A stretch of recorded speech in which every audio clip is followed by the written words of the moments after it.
Hey everyone, this is kind of like an impromptu video. I was filming something on the 2024 Mitsubishi Outlander SE, and I noticed a change for 2024 that I personally wasn't made aware of, and I'm not sure many people know. So over here, this is my friend Lori's 2022 Outlander. She has like 7,200 miles on it.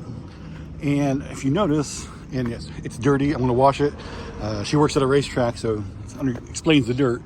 If you notice, the 2022 vehicle and 2023 also had these Nexen tires. Now, if you have watched any of my videos on my personal Outlander Sport in the past, you'll know that I'm not a fan of Nexens. I don't like the tire brand whatsoever. They are factory equipment on the Outlander Sport and the Outlander.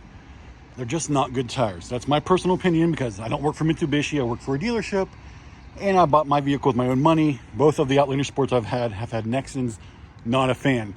So today, when I was getting out of this brand new 2024 Outlander, I noticed something a little different. It now comes from the factory with Bridgestone tires.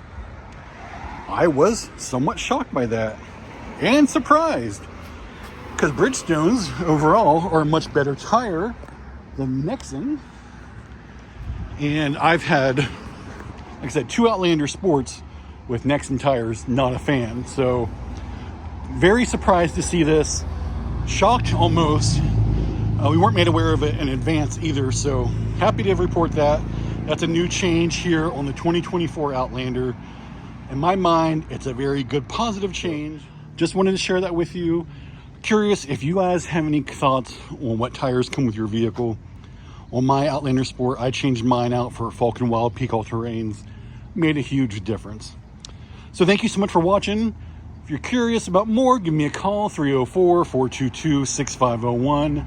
Check us out online, mcclintonmitsubishi.com. Thank you so much for watching.